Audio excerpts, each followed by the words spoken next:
Ashamed of the gospel of Christ. For it is the power of God unto salvation to everyone that believeth, to the Jew first, and also to the Greek. Please be seated. Those are powerful words written by the Apostle Paul to the church at Rome, or to the Roman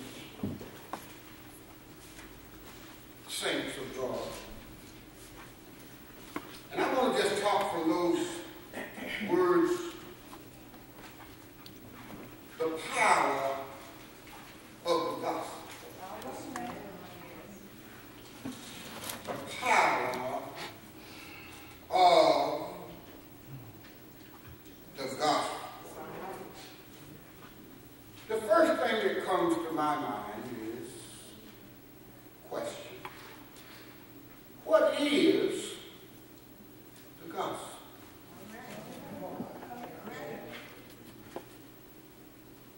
If something has power, what is it that has power?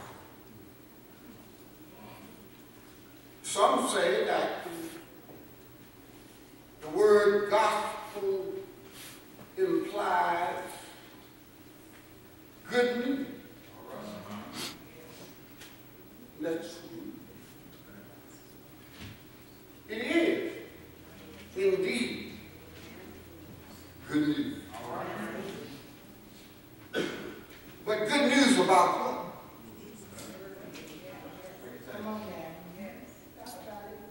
Good news that the battle has already been fought. All right.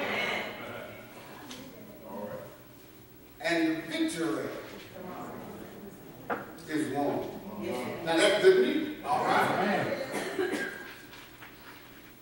I was blessed this morning to be in Sunday school, and the lesson this morning came from the book of Daniel. And it came to my mind that so many times when we read, we don't understand. Because for every book there's a context. There's a history that has already been established. The book of Daniel, along with the book of Revelation, is categorized as apocalyptic literature. That word means hidden, unrevealed to everybody. And so in order to understand the book of Daniel or Revelations, you've got to be in the spirit. That's right. You're right about it. You're right about it. That's one of the first things that John, the Revelator, wrote. He said, I was in the spirit. Listen, what I'm saying is that the good news of God is only for the believers.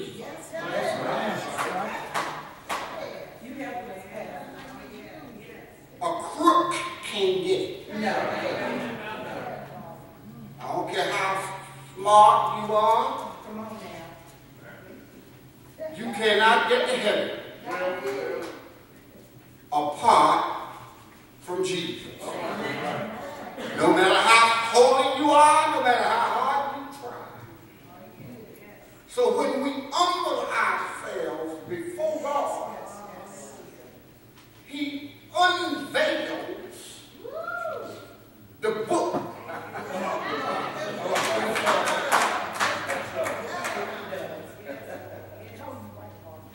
And you can read and understand. That's the good news. So the gospel is not only the good news, but it is the revelation of God to the believer. That's why when a person gets saved, they shout about it. When one comes into the knowledge of Jesus, they forget about everything else. Snuffed out flying, and saliva start flying, and hands go up. They forget about what everybody else is thinking about. And they get to praising God.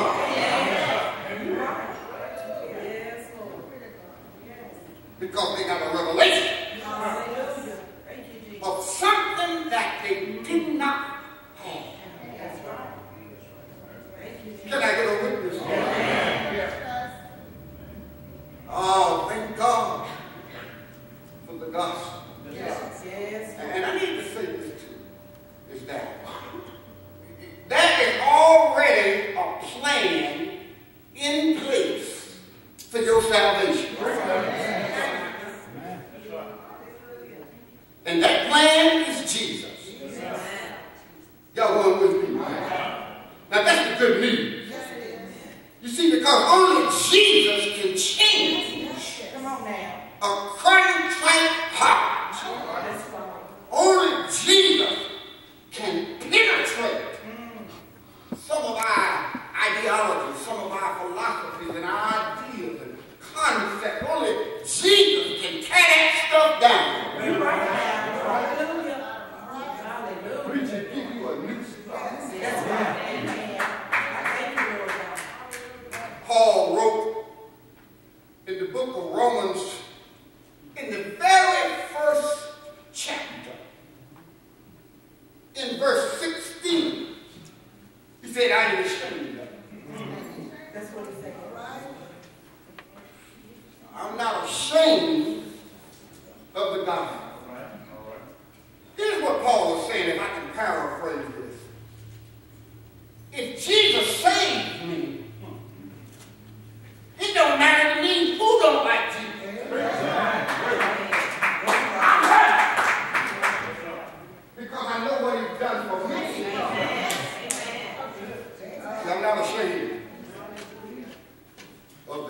these two short verses, if you look at verse 15, you got to back up really to verse 15 too. Because he said, so as much as in me, let me read it. In me is, I am ready to preach the gospel to you that are at Rome also. He said, here's what Paul is saying. He said, I'm ready to go to Rome and preach this gospel. Why? Verse 16 says, I'm not ashamed of it. I'm not ashamed. I'm not ashamed of what has set me free. Amen. That's right. Amen. I'm not ashamed of what has stuck by me when nobody else stuck by me. I'm not ashamed of what thought of me when nobody else thought of me. You ought not be ashamed if you look like your mother or your father. They brought you into the world.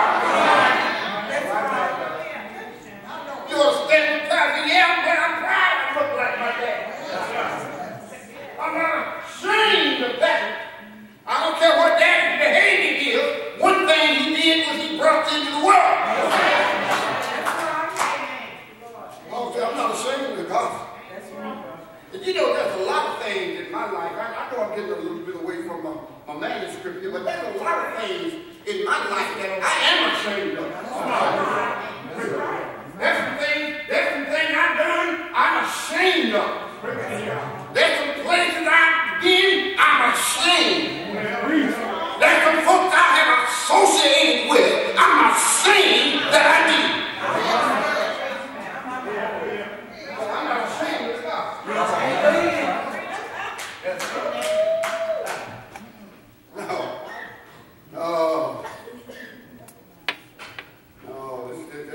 These two verses summarize the gospel.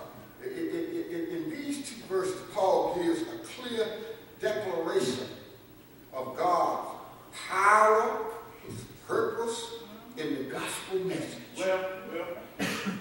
Paul's statement about the gospel begins in a strange fashion. First, he tells his reader that he's ready in verse 15. He said, I'm ready to preach the gospel to you that are at Rome. Then out of the clear blue, Paul tells them that I'm not ashamed of this gospel.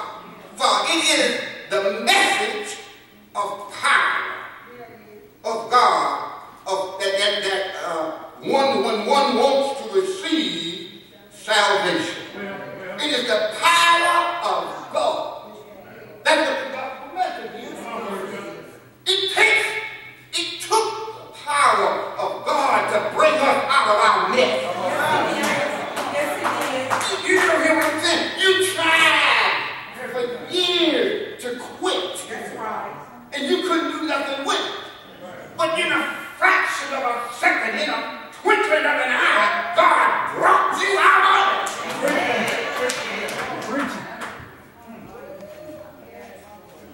Y'all ain't hearing me.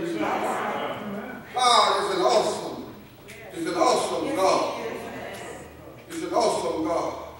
The thing that causes one, that causes one to be ashamed is you first.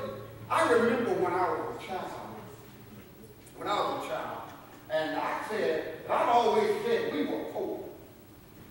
We didn't have water. We didn't have a lot of the things that a lot of other children had. And as a matter of fact, the house that we lived in was made of wood, and you could see through it.